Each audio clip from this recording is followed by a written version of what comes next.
So let's continue to work on more of these examples. I know that, that first video, a lot of me just kind of explaining and talking more about the theory, and, kind of the rationale, this one I'll go through all the examples as well. And again, just to kind of stop the video, go back, replay, see if things make sense. And if not, then certainly send an email to me or Mrs. Olisar, and we'll keep working. But let's go ahead and let's set up example C, or part C of this first example. So kind of erase that leftovers, and still that same base region. And part of the reason I picked this is because the function's so nice, because a lot of this we're just squaring, and squaring a square root makes the integral itself really easy. Okay, so what I want to do is also, again, maybe draw this in perspective. So again, here's my y-axis, just so I can get a good picture of this. Here's my x-axis.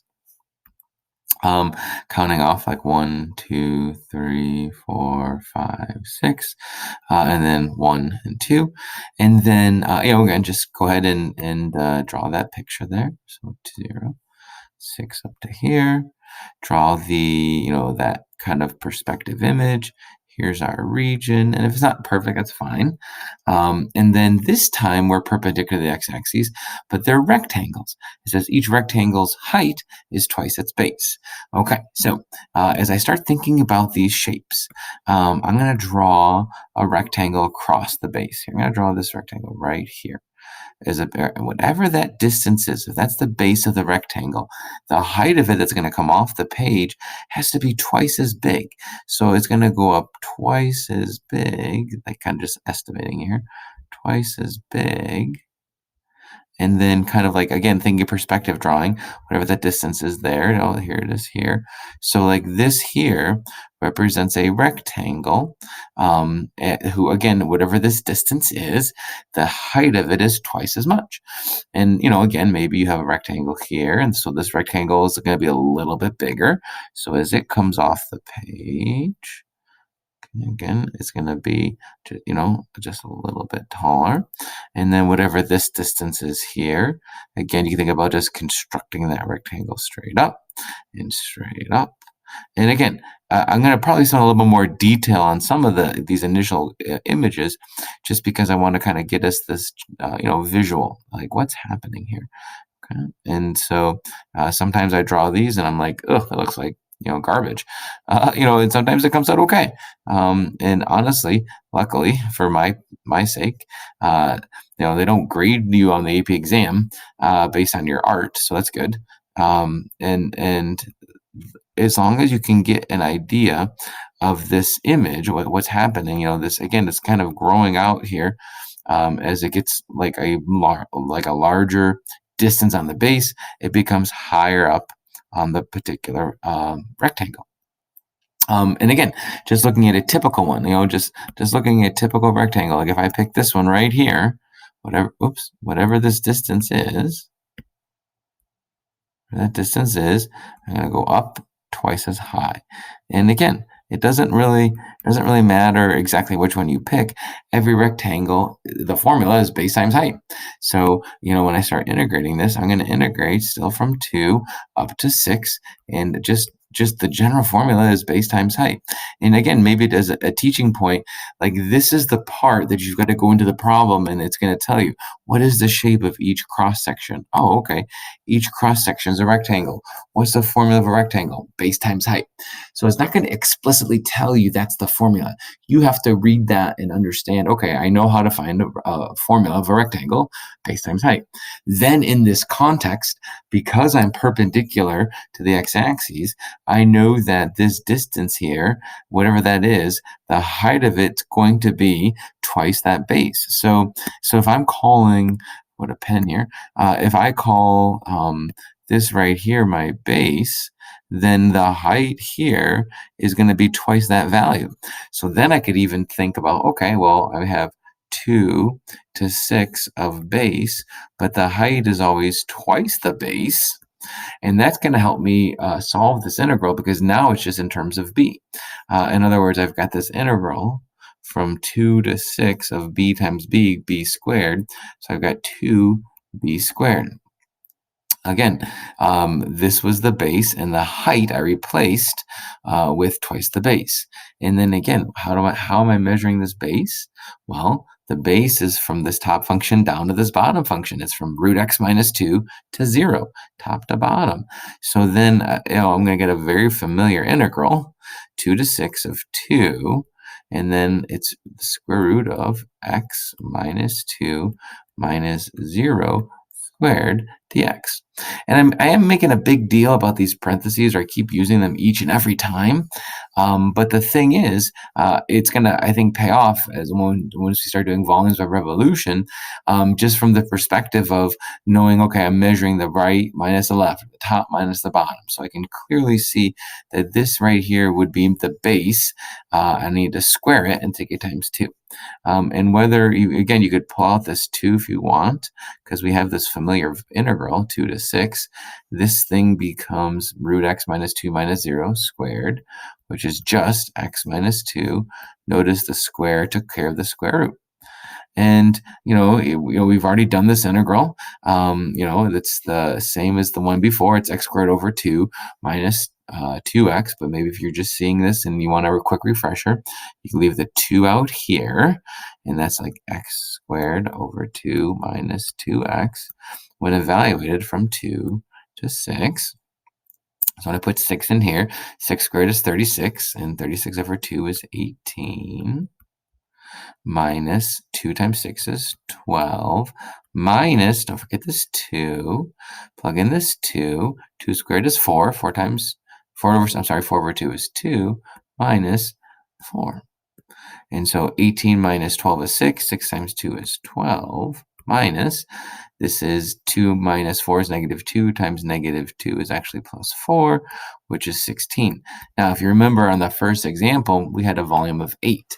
And right now, we have twice that integral. We have 2 of them, so 2 eighths makes 16. So that works out perfectly. Okay, so that would be volume, again, by cross-section. And all 3 of those examples were perpendicular to the x-axis. Things you want to emphasize when you're perpendicular to the x-axis. It's top minus bottom. You're getting a shape. Everything's in terms of x. Your lowest bound to your highest bound is the lowest x to the highest x on your x-axis. The next example, if you notice, kind of taking a little sneak peek here, the next example, you're going to be perpendicular to the y-axis. Okay, so now all of a sudden, things have to be in terms of y. And instead of measuring top to bottom, and again, just kind of get a sneak peek here, instead of measuring from top to bottom, which is going to definitely be a problem because I'm in between the exact same function, I want to measure right to left, like I did in area between 2 curves. And if I go right to left, if I think about it in this direction, right, the right side minus the left side, I will always be in between 2 separate functions. So right to left, right to left, right to left. So that's going to be how I'm going to set this next problem up. Again, maybe you want to draw a perspective drawing. Maybe you don't have to. Maybe I can just take this image right here and it says, let the cross sections be squares. So again, I'm thinking whatever this distance is, I'm going to come up off the page and make a square. And so maybe I'll pick, I don't know, maybe this yellow color. I don't know if that'll show up, or probably not. Maybe I don't know, maybe this blue. No idea. Or this blue. There we go. So whatever this distance is, if it comes straight off the page, it's going to make a square. And whatever this distance is here, it's going to come straight off the page and make a square. And whatever this distance is here, it's going to come straight off the page and become a square. And so again, you could spend lots of time, right? Lots of time with those squares and, social distancing, right? How that'll be kind of a key that when this video is made, if this becomes in my archive of Mr. Brown's calculus videos. But again, we're just making these squares.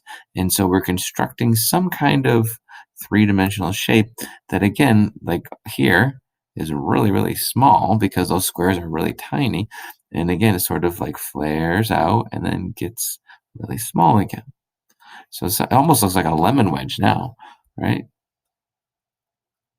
Or like a orange wedge. Okay. And so what I want to think about is picking just one of those. So I'm going to pick maybe this one right here and thinking about, okay, how do I find the area with just that one image, right? That one image right there, which is a square. And it's going to be the same as the last example. I think about, okay, how do I find the area of a square? Okay, so area of a square, side squared. And so I'm going to be accumulating side squareds. But notice because I'm perpendicular to the y-axis, everything has to be in terms of y, which includes this bound and this bound. So I want to think about this little square that would go right here. What is its y component? Well, the point is, what, -1, -2? Well, the y value of that -1, -2, the y value is -2. So that becomes my lower bound. And if I think about this point right here, which is 1, 2, 3, 4, 5, 1, 2, 3, 4. So if that point is 5, comma 4, its y component is 4. So that at least tells me how to get that bound. I'm going from -2 up to 4. And I have side squareds and in terms of y. Now, how do I get this length? How do I find this particular distance right here? Well, it's the right function minus the left function. The right function and left function were both given, or I should say equation. The right function is here. The left function or equation is here. But I realized I have to do a little bit of work because this one's already solved x in terms of y. This one is not yet solved x in terms of y. So I'm going to have to do a little extra work here. So subtract the 6 and divide by 2.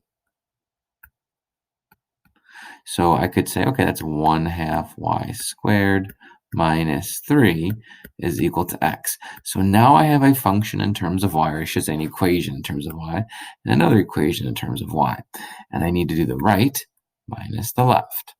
So that's what I'll set up my integral from -2 to 4, the right side, which is y plus 1, minus the left side, which is 1/2 y squared minus 3.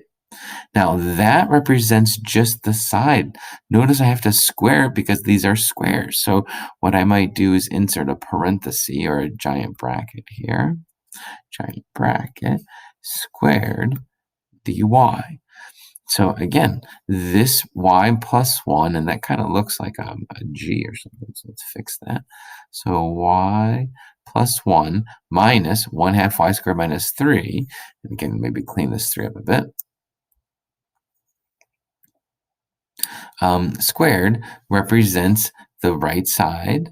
This is the right side minus the left side. Now, you could leave it like this, and that's perfectly fine. If you want to distribute this negative and collect like terms, that's fine too. Like -2 to 4 of the quantity y.